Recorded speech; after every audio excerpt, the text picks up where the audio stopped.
What was that? Oh. We're live? Okay. Great. We will get started then, because we have a full night of activities and stuff to go through as we get into the second to last commandment tonight. So, we're going to go ahead and begin with an opening prayer as people continue to arrive. So, the Lord be with you.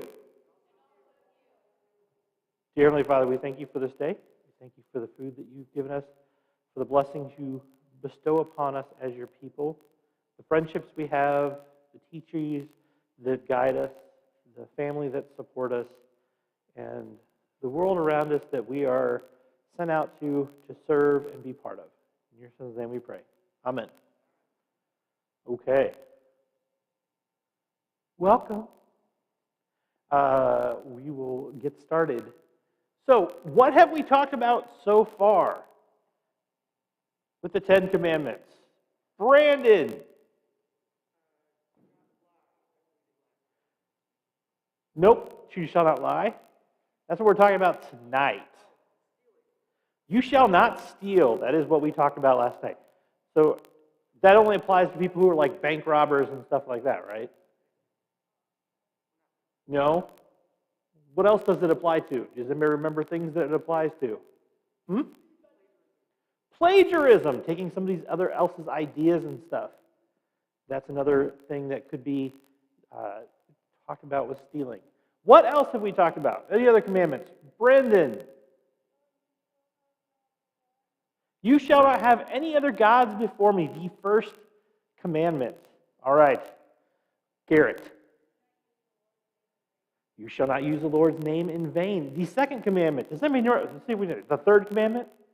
Anybody? Brendan. Honor the Sabbath day and keep it holy. Fourth.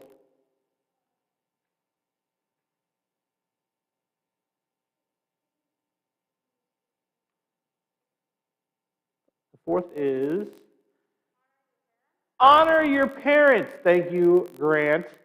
Honor your mother and father, so that you may live long in the land that the Lord is providing you. Fifth commandment.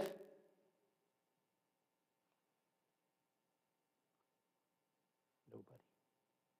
Lily. You shall not kill. Sixth commandment.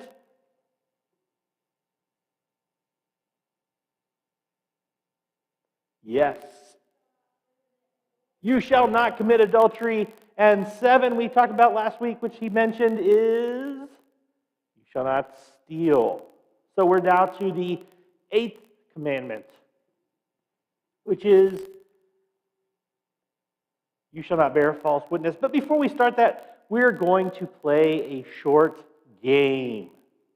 This will require you to gather with people in your own. I'm trying to look how many we have here.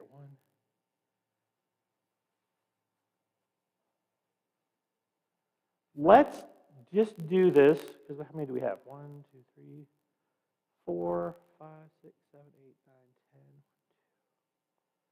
10, 3, 4. We could do this with boys and girls. Yes. So, all of the females are going to get over here when we start. All the guys are going to be over here. You will need a pen and one of your pieces of paper. You could actually do this right now. Before you get up, what I would like you to do is on one of the pieces of paper I handed you, I would like you to write your name. Just a little, somewhere on there, just write your name. And then I would like you to write 2 things that are true about you and 1 thing that is a lie about you. It could be something like, I've jumped out of an airplane. I have a yellow car. My favorite dog is a basset hound. Which of those is a lie? Actually, they're all true. I tricked you all, but ha ha ha. So yeah, but for you, I need you to write down 2 things that are true about you and 1 thing that is not true. What you will do is when you get into your groups, one of the adults will take the cards and they will read off each card and say, this person, and they won't say their name, this person says blah, blah, blah. Then the group is going to try to figure out, 1, who that person is, and 2, which is the lie. Okay? Does that make sense? Kara? Thomas? Got it. Yeah, you'll lead, or you or one of the others, like Alyssa or somebody, lead the group reading the card saying, who is this person, and then with all the girls, all the guys. Okay. Yes. When we read them, it's going to be all the girls, all the guys, because it'll be about 10 people in each group. What's up with you? I haven't seen you in ages. That's great, though. I'm glad you're here. When you're done, go ahead and move to an area and where there's space where you can kind of spread out and hear each other. So girls can go over here, guys can go up here or in that area right where Tom is. Still kind of stay spread out, have your mask on, all that fun stuff to be safe. Remember, 2 things, you can leave your bag where you're at, you can just need to take your card with you, and your brain.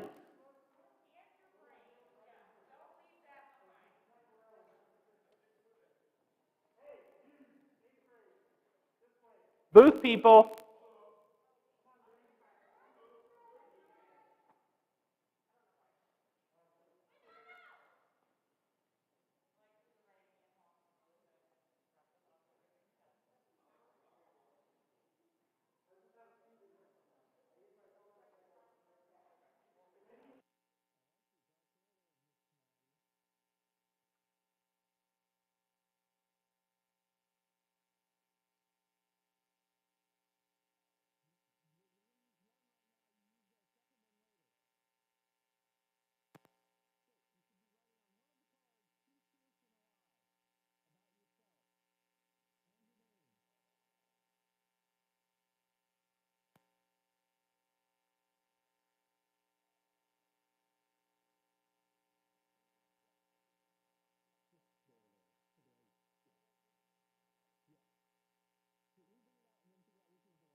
All right.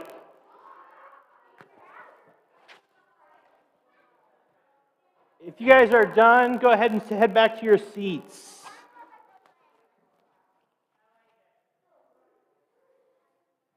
All right. This is a fun game we sometimes play to get to know each other. So it's kind of interesting to hear what people's favorites are, what things they dislike, that kind of thing. So,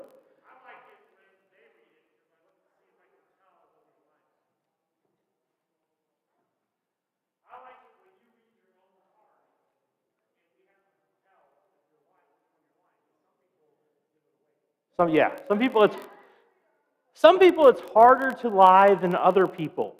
Some people give it away when they do that. So we're going to talk about you shall not bear false witness against your neighbor. That's the whole commandment that we get from God in Exodus. And what does Martin Luther say about it? We are to fear and love God so that we do not tell lies about our neighbors, betray or slander them, or destroy their reputations. Instead, we are to come to their defense, speak well of them, and interpret everything they do in the best possible light. So we're going to talk about that today. So what does it mean to bear false witness? Anybody, if you can't get it from the cartoon, yes, Brendan. To lie is the easiest way to think of it. To bear false witness means to tell something about somebody that is not true. How many people here have broken this commandment at some point in their life? Right. We all do it. We all lie. Sometimes they're little fibs, little white lies, so that, maybe Baylor did something wrong. Baylor would never do anything wrong, but you like blame Baylor for, not feeding the dog or something. Or Brody, do you ever blame Trey? Because we know Trey loves you so much, he would never, instigate physical harm upon you. But we do. We lie. We tell stories. Sometimes it's just to blame somebody else. Sometimes we tell lies so that we look better than we really are. That's also not really a good way to approach life. Making up things so that you feel better about yourself or that other people will think differently or better of you. So what does it say in the Bible about telling lies? In Proverbs is this book of the Bible where it's just, most of them are about one sentence long, these little verses, little bits of wisdom. It says, a false witness will not go unpunished, and he who breathes out lies will not escape. That doesn't sound good. Not going to get away with lying, huh? Proverbs 26:28, a lying tongue hates its victims, and a flattering mouth works ruin. What does flattery mean? Does anybody know what flattery means? Brendan?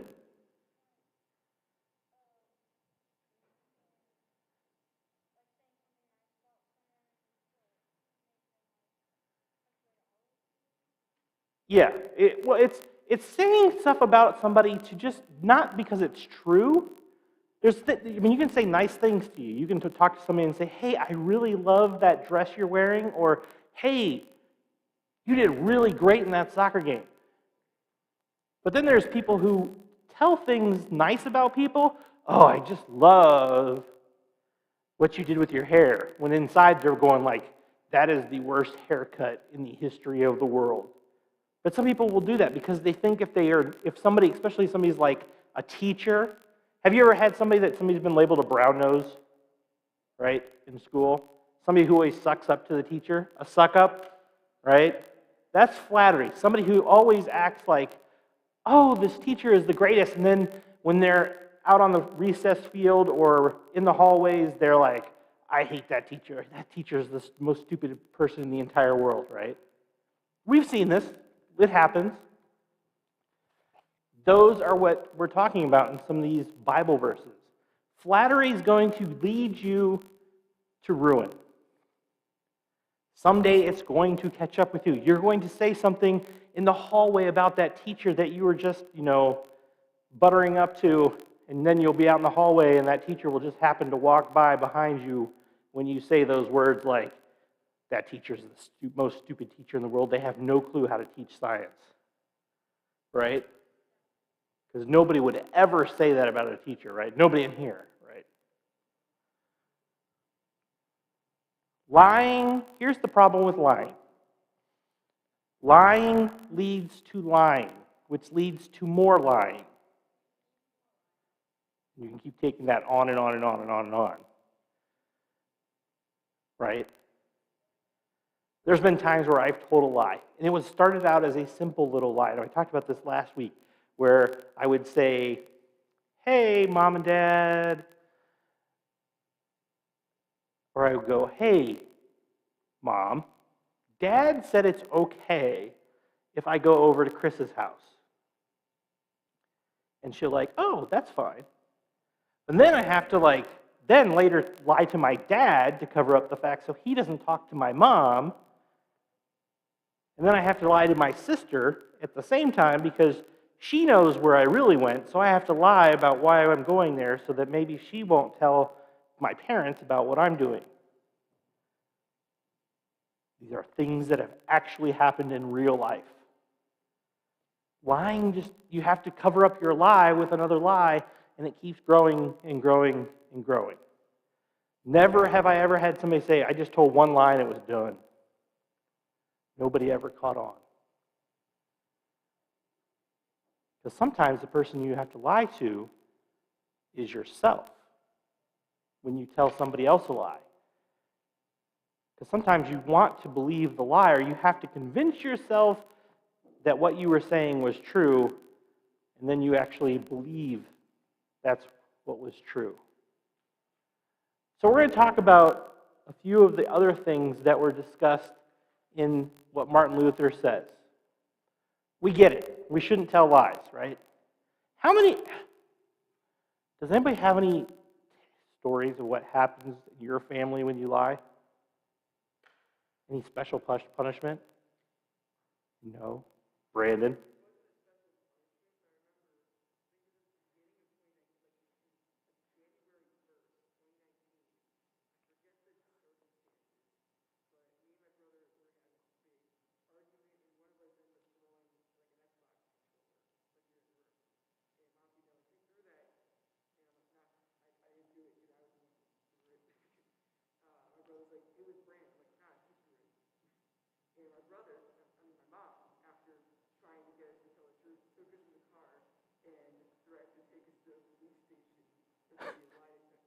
Take you to the police station for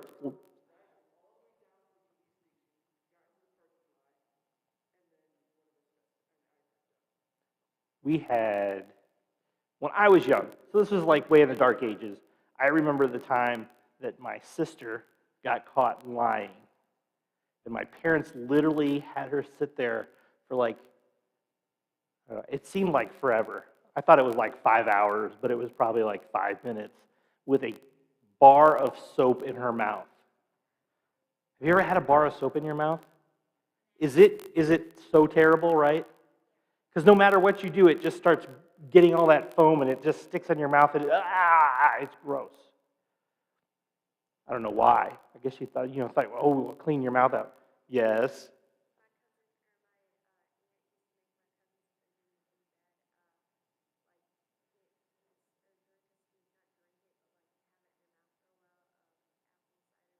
Ooh, apple cider vinegar. So sometimes those are the things that we would do.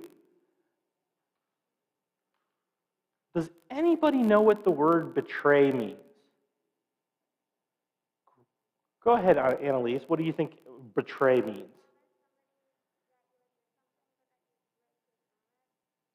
Breaking a promise to somebody. That's a good way of looking at what betrayal is. And this happens a lot in the Bible. Fortunately, it happens in the world too. One, it could be to be disloyal, right? How many of you are Hufflepuffs? Right? I'm a Hufflepuff. What's the word for Hufflepuffs? They're known for being loyal, right? Loyal, being honorable to somebody else, being their friend, going to stick with them for wherever they do. That's called being loyal, right?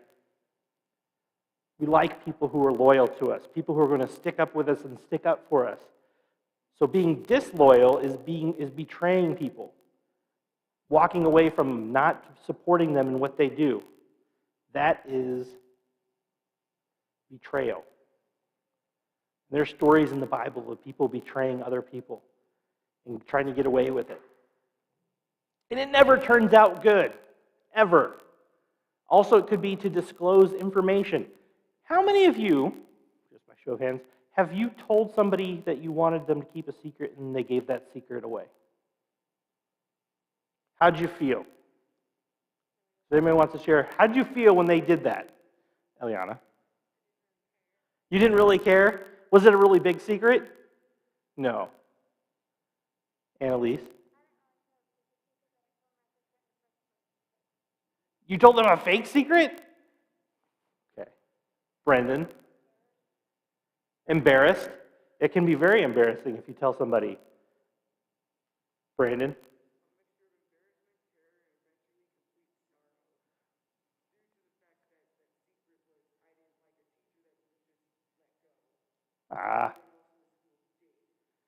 Okay. You felt a certain way and they shared it and that was embarrassing to you. That can happen. We feel horrible about those things because especially if you have a friend that you like really, really trust, right? Somebody you really have a confidence in and you're like sharing those deep, dark secrets. That's the worst thing that can happen to a relationship. That's why this is what, these commandments, the 4 through 9, they're relationship builders. And if people don't keep their promises or keep their trust or keep their confidence in what you tell them, that breaks that relationship. As a parent, that's tough. Because there's times where, or as a youth director, right? There are times where people will come and talk to me and share stuff. And sometimes they share stuff that they're like struggling with. So I have to balance that because I don't want to be like walking up to somebody else and say, "Did you hear what happened to Garrett and his sister?" This is a made-up situation, not a real situation, Garrett. But what would happen? Do you think Garrett's going to come talk to me again if he finds out I'm telling his secrets to everybody? No. So we want to have confidence. We want to have that people that we can go to and feel comfortable, especially as Christians, as believers in God. We want to be those people that people feel comfortable around so that we can help them through troubling times. And if we aren't loyal, if we tell people's other secrets, tell what they're struggling going through without their permission, they're not going to do it again. We've now ruined that relationship. Whoa, did I do that? Sound room. Not sure how it happened, but I need to re-present it. Thank you. This one's a little hard to read. Slander and libel. It talks about do not slander your neighbor. How many of you use the word slander in everyday words? Nobody. Slander is now a technical word. Slander and libel. If you say something wrong, if you say something that is not true about somebody, that's called slander.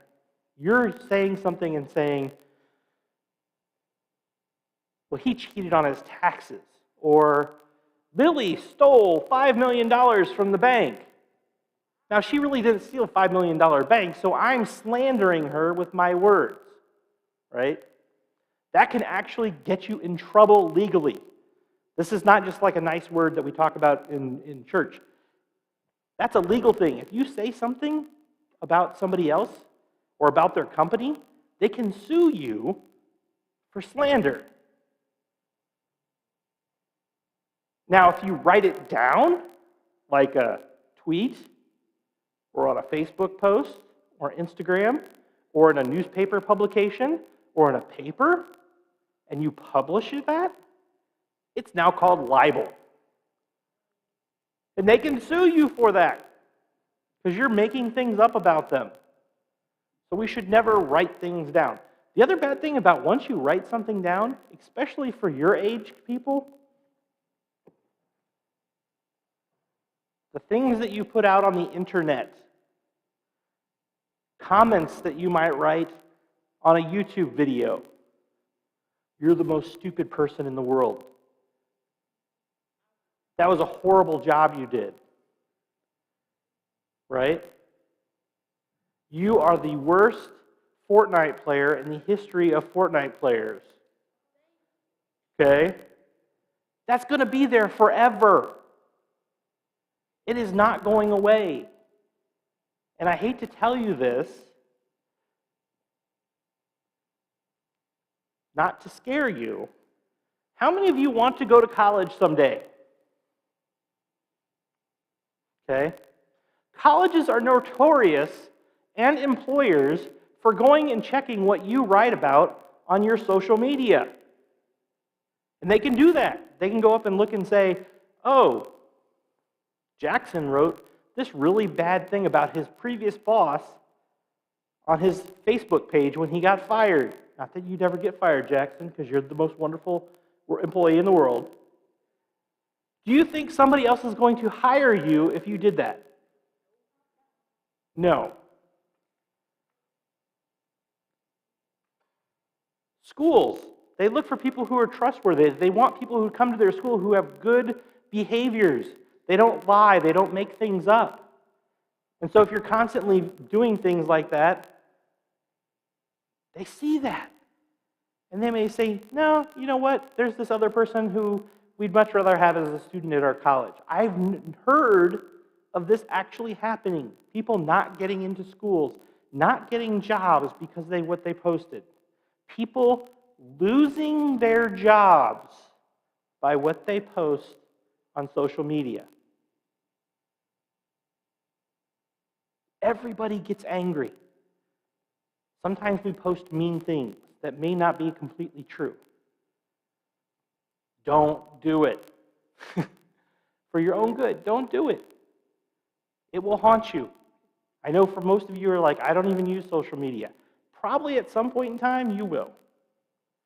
So be careful what you write down, because it stays permanently.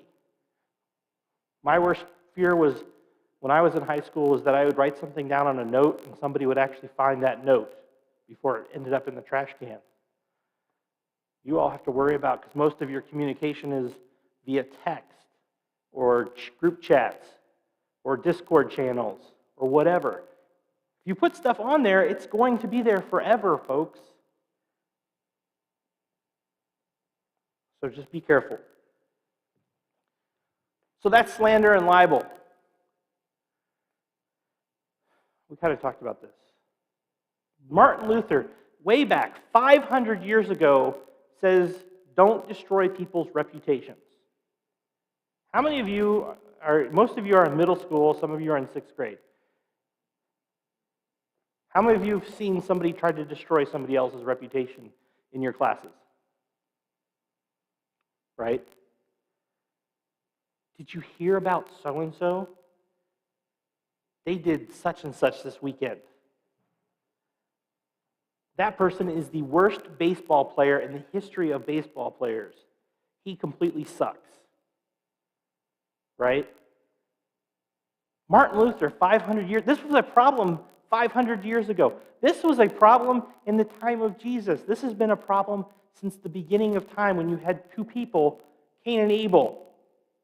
I'm sure as brothers, they would try to rip on each other and would make the other person look not as good as they are. We still struggle with this today. Why? Because we're insecure. Sometimes it's hard to be who you are. And you're not sure if people like you. And so what do? We try to make other people feel bad. That's generally why people do that. Why people will cut down other people, make them look bad? Because they're insecure about stuff in their own life. They're insecure if people like me or not. And so they'll make other people look bad. So if everybody's focused on like Kirsten, maybe they won't notice what's wrong with me. Do you think that's a good behavior? No. It's not healthy. It's not good.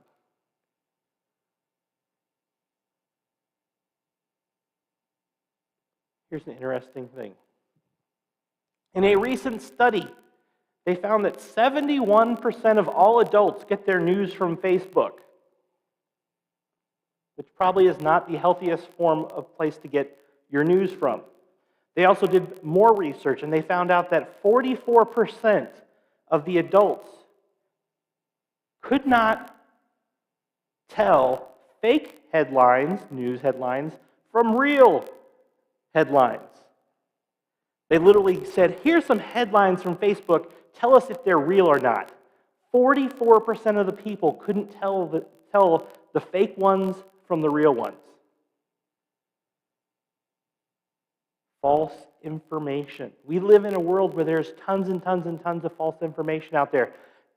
I know you guys are probably not real concerned about what's going on in the world of politics and that, but right now we live in a world where everybody is yelling and screaming that the other side is saying something wrong. The election is rigged. The election was correct. Wearing masks does nothing. Wearing masks is all important, right? We hear this all the time. Some of the stuff people are putting out there is because they don't know. Some people are intentionally putting bad information out there to make the other side look bad. So we have to be very careful about where we get our information from. I will tell you this. There are going to be things that happen in your life. You probably shouldn't rely on your friends for that information. Okay? There have been times where I know in my life, I went to a friend and asked for the recommendation of what I should do, and looking back, that was probably the worst advice I probably could have gotten. If you're needing to make big decisions in your life, talk to somebody you trust. Talk to somebody who has experience. Talk to your parents, talk to your grandparents, talk to an uncle, talk to your small group leader or somebody who may have gone through that. Because unfortunately, or fortunately you have those people, sometimes the people that we ask that are our same age, they have no clue and they'll just make stuff up. This is what I think we should do. It may not be the best solution.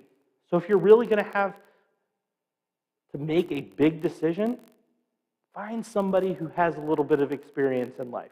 I still go and talk to my dad when I have to make big decisions. When I am unsure of what's going on in my life, my dad is one of the first people I call and talk to. Why? Because he's way smarter than I am. At one point in my life, I thought my parents were completely stupid. And then I got to be about 26 or 27, and I thought they were smarter. And then I had a kid, and I realized exactly how smart my parents are. This goes back to that whole honor thy mother and father. Trust me, your parents are way smarter than you give them credit for being. It may not seem like it when you're 13, 14, or 15 years old, but when you get to be about 30 and you have kids of your own and you realize what's going on, your parents may be the smartest people you know. Just a little bit of advice. So this is one of my favorite Bible verses about bearing false witness. Ephesians 4:29. This is what it says. Do not let any unwholesome talk come out of your mouths, but only what is helpful for building others up according to their needs, that it may be to a benefit of those who listen. Alyssa, have you ever heard this Bible verse? Ephesians 4:29? Yes. A number of years ago, we had some issues where people were probably just saying things and not being the nicest. And so we brought this out. This is a Bible verse we found. It's all about saying things to build people up. There are enough, especially here at church, there are enough people in your lives that are trying to tear you down. The church should not be one of those places. So here, my expectation of you all is you're only going to say nice things. And I know that's tough. There's been a number of you probably in this room where at different times you've said something and I'm like, be nice. We don't say those type of things. Why? Because that's what God wants us to do. St. Paul, he wrote this and he says, don't let any unwholesome talk come out of your mouth. Don't lie. Don't cheat. Don't destroy other people's reputation. Don't cut people down. Don't rip them so that everybody laughs, right? We've all seen that, right? You're in a class and somebody says something mean to somebody and everybody laughs. I've been at the end of that. When I was a freshman in high school, I moved from Maryland, where I had lived since 3rd grade, to Illinois. I did not want to go there. There was people I had just started liking girls. And so there was a girl there I liked. Her name was Shelley Rommelman. She was taller than me. She was a swimmer. She was gorgeous. But I had to move. And I left my best friend Chris and my other friends Derek and Greg, and I had to move halfway across the country, and I was miserable. And I hated it. I remember laying, because our beds weren't there yet, sleeping on the floor in a sleeping bag saying, this is the worst thing my parents could have possibly done to me.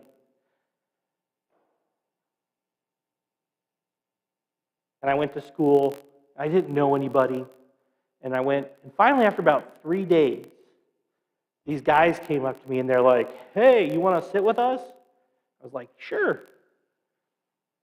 And for like a week, I hung out with these guys. And they were nice to me. They had lunch with me, all this stuff. And then suddenly one day we're in lunch and they all stand up and they started calling me names and ripping on me. And the whole lunchroom laughed because they were being funny. I felt miserable. I felt horrid. I was the new kid. I had finally thought I had some people that were going to be nice to me, and instead they did it just as a joke. Now the good thing was, out of this,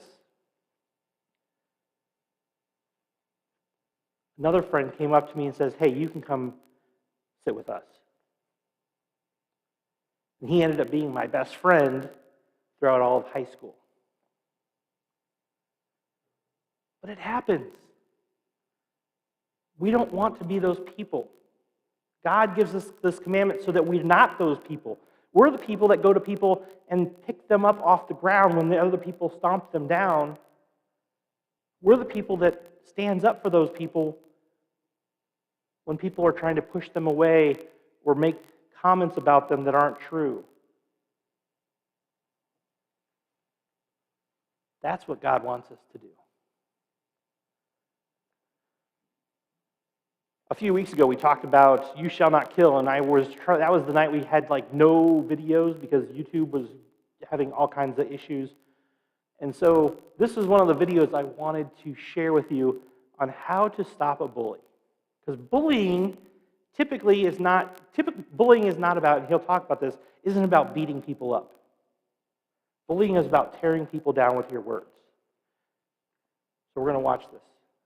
Sociologists have been studying bullying for decades. They just don't call it bullying. They've always called it dominance behavior, that it's other people trying to overpower others. And it's just like the animal kingdom, the alpha male mentality. That's what's happening on campus. And so when we understand it in terms of dominance behavior, people trying to have power over another, that helps us understand what to do about bullying when we really understand what it is. All the bullying experts agree on one thing, that bullying is an imbalance of power, that someone's trying to have power over you. They want to see you lose, and they want to win. You see, the experts say it's an imbalance of power. Let me put it this way. Let's say a bully says they hate your guts. I hate your guts. If you respond out of anger, shut up! The bully loves that. Never. I hate you. Don't care. You're hurting my feelings. That's the point, stupid. You see, the more upset you get, the more angry you get, the more fun they have. But what would happen if we were resilient? Everybody say resilient. What if we were emotionally strong? Everybody say strong. What if we were mentally tough? Everybody say tough. Then no matter what the hater says, you wouldn't care. I hate your guts. That's nice. You smell like body odor. You're nasty. Thanks for the information.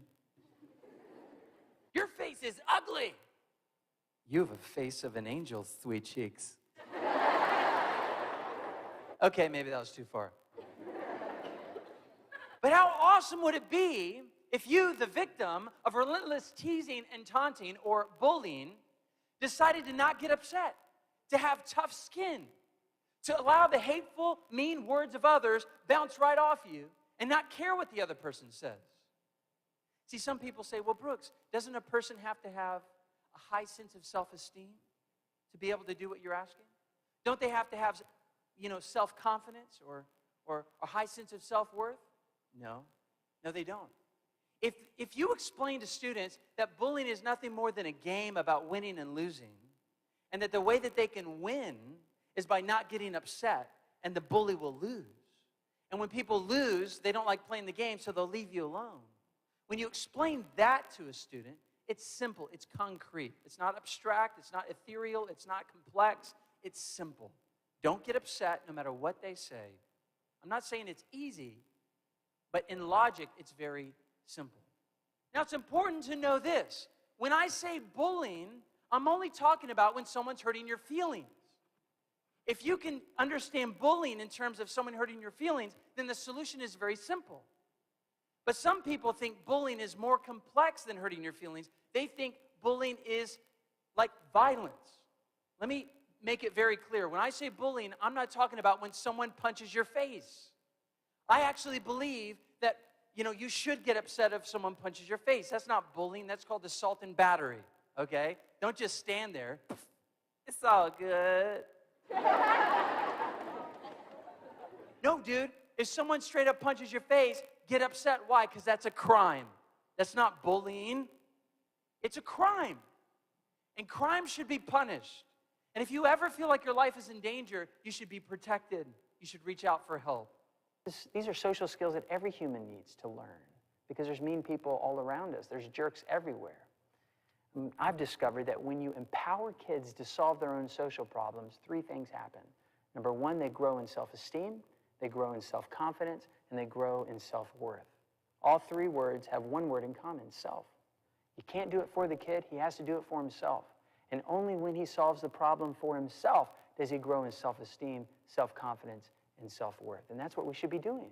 Every victim of bullying deserves the right to be taught how to solve their own social problems. And that's what we need to move towards, I believe. Now, in this game, I want you to call me an idiot. I'm going to try to get you to stop being mean. You can make fun of my high forehead, my pointy nose. You can make fun of my ugly clothes. Here's how the game works. It's pretty brilliant. I'm going to try to get you to stop being mean. And if I can stop you from being mean, I win. But if I can't stop you and you keep being mean to me, you win, okay? So the goal is not to give up. You call me an idiot and you keep making fun of me. I'm going to try to stop you. On the count of 3, everyone say action. 1, 2, 3. Action. Call me an idiot. You're an idiot. What'd you say? You're an idiot. You're an idiot. You're ugly. That hurts my feelings. Yeah, like I care. I'm going to get you in trouble. Sure, short stuff. I'm taller than you. Shut up.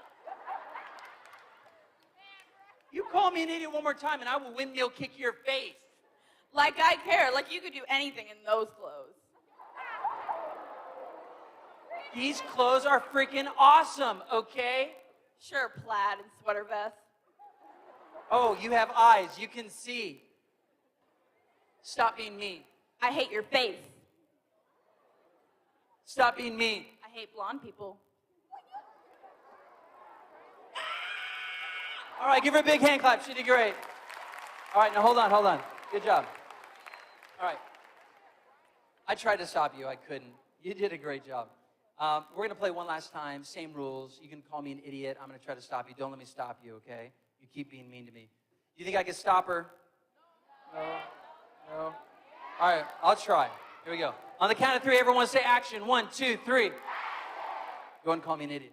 You're an idiot. Oh, you think I'm an idiot? Yeah. Yeah, sometimes I do stupid things. That's true. Yeah, you do. You always do stupid things.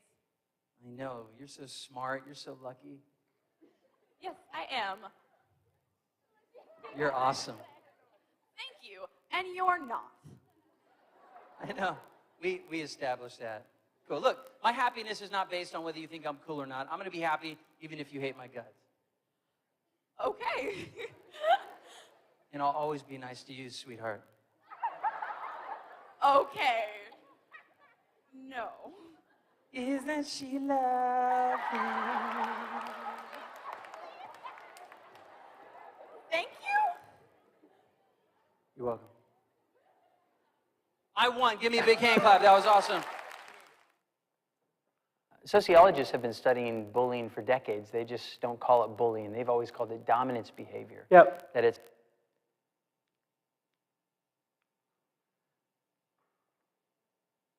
bullying. People saying false things about you. It's very easy to get upset. It is our natural response.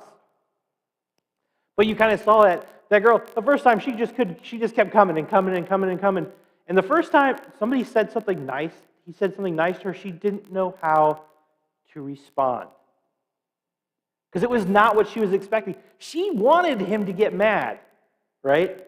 She wanted him to feel horrible. She wanted him to back away. And he was just like, it's okay. I'm happy with who I am. I'm comfortable with who I am. You're not going to make me upset. Now, that's not easy, and that takes practice. And people will continue to probably do this your entire life. I hate to say it, bullying is not something that just happens to you in middle school. It happens to you in high school. It happens to you in college. It can happen to you in the workplace as an adult. You have to learn how to cope with it, how to be strong in who you are, be comfortable with who God made you, and realize that the reason somebody is lashing out with you is not because of you. Just like most reasons people bear false witness, it's not about you. It's about something inside of them that's broken, something that they're struggling with. And if you realize that, then you'll be like, okay, why is this person angry at me? Or what's wrong with them or in their life that they feel they have to lash out at me? I may be an easy target. I may be a short dude. You know, it's not easy being the shortest dude or the skinniest dude or the weakest dude or the girl who has the oldest clothes or the girl who's the smartest because everybody makes fun of her because it's easy to make fun of the smart kid, right? Whatever that reason is, you're different. Somebody will see it and go, if I attack that, they're not going to see that I'm unhappy. That there's something in my life that I need to fix. There's something I'm not happy about in my life because everybody's going to be laughing at them. This is why God gives us this commandment. Don't do it. We don't bear false witness. We don't lie. We don't slander. We don't betray. We instead come to people's defense. Luther says that's one of the things we should do. Come to their defense. Every time I've talked or I've seen in my own experience, kids get into a fight, whether it's verbal or that, everybody groups around and looks at it and points and takes sides and laughs, right? What if we're not the people that do that?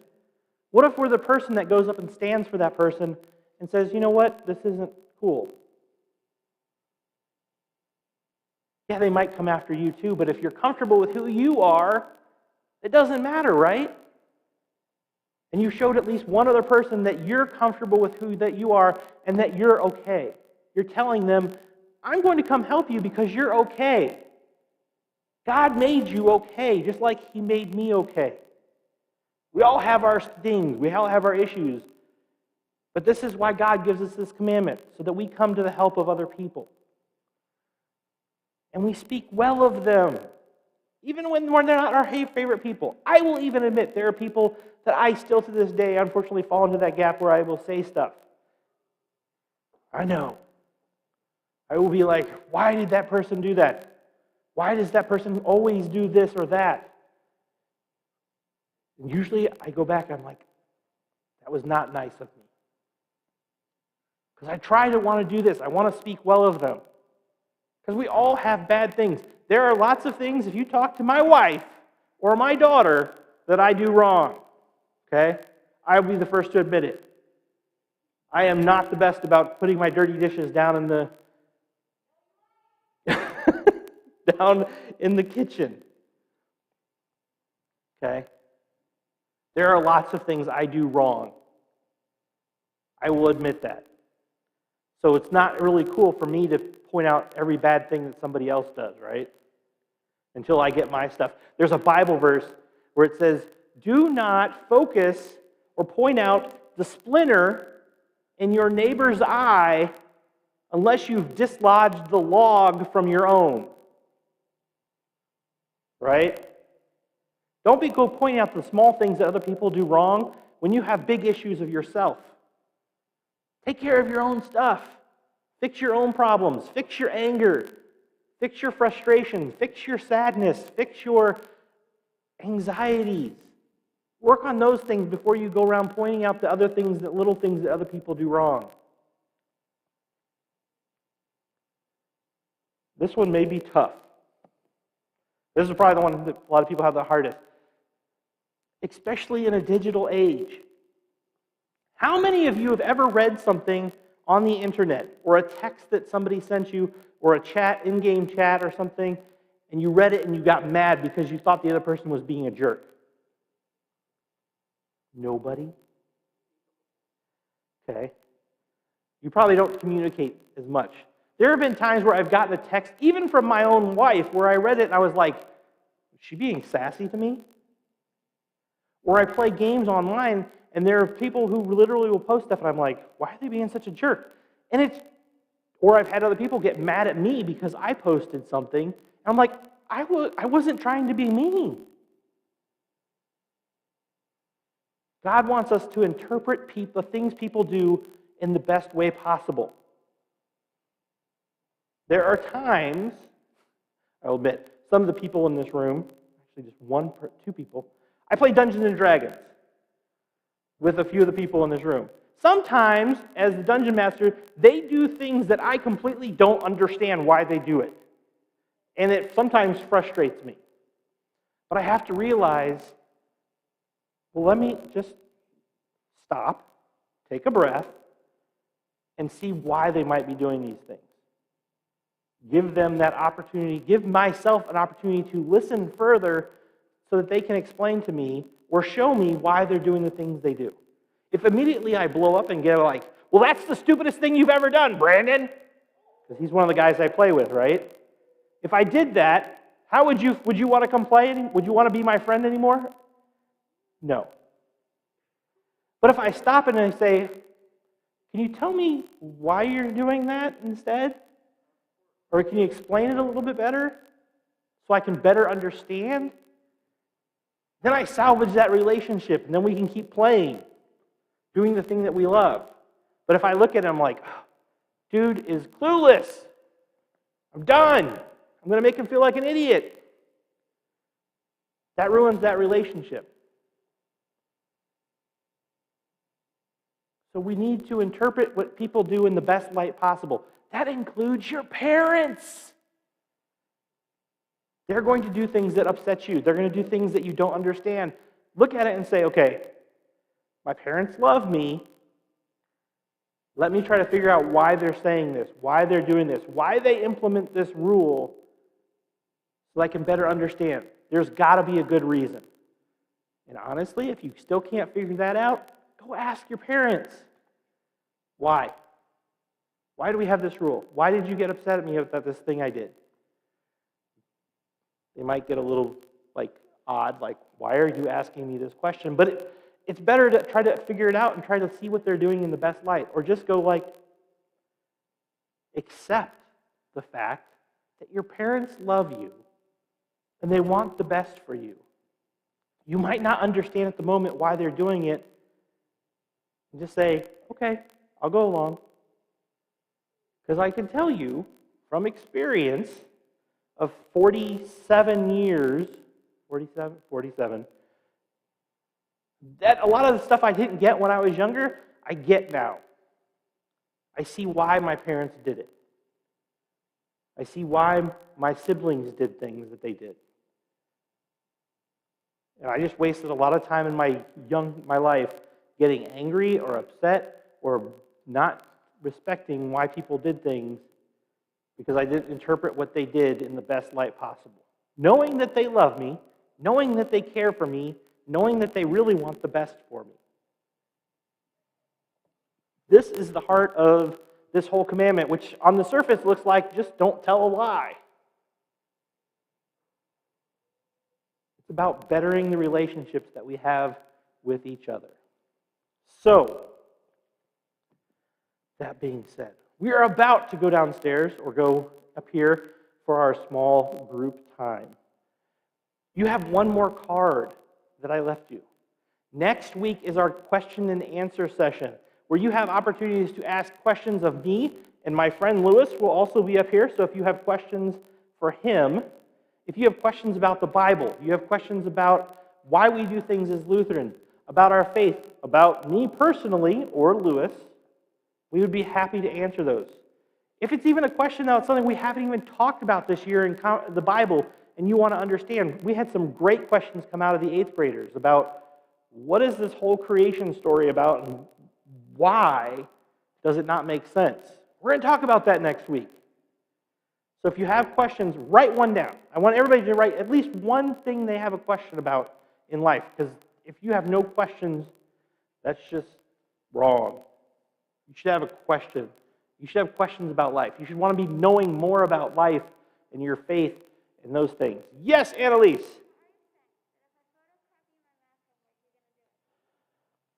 I don't know if you really want me and Lewis to be doing your math homework. It'll also be a week later, so you probably have already had to turn it in. But if that is the burning question in you, yes. I would hope that you might have a question about confirmation or youth or the church or why we do these things or the world. It can be even a question about the world. And I will try to say, what does the Bible say about this question you have about the world? Write it down. And then if you could, give them to your small group leaders who will in turn give them to me so I have a week to prepare myself and Lewis. Because as you boys know, Lewis has an unusual way of looking at things. After our conversation about committing adultery, right? Oh yeah. A little bit of humor. So, thank you. And just so you're aware, next week is our last week of confirmation before the holiday break. So then we will be off for 2 whole weeks for Christmas and New Year's. That also means if you have not started shopping for your parents for Christmas, you should, Huh? This is the 2nd week of Advent already. This Sunday will be the 3rd. Yes, that's why we have 2 candles. This Sunday will be the 3rd week of Advent, which the reading on that is one of my favorite. It's the beginning of John. So, thank you all. Guys, I know are going downstairs. Ladies are up here.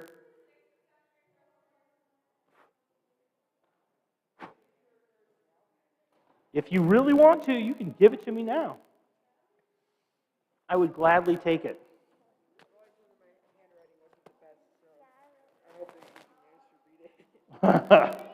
Okay, Annalise. I will. Like your shirt.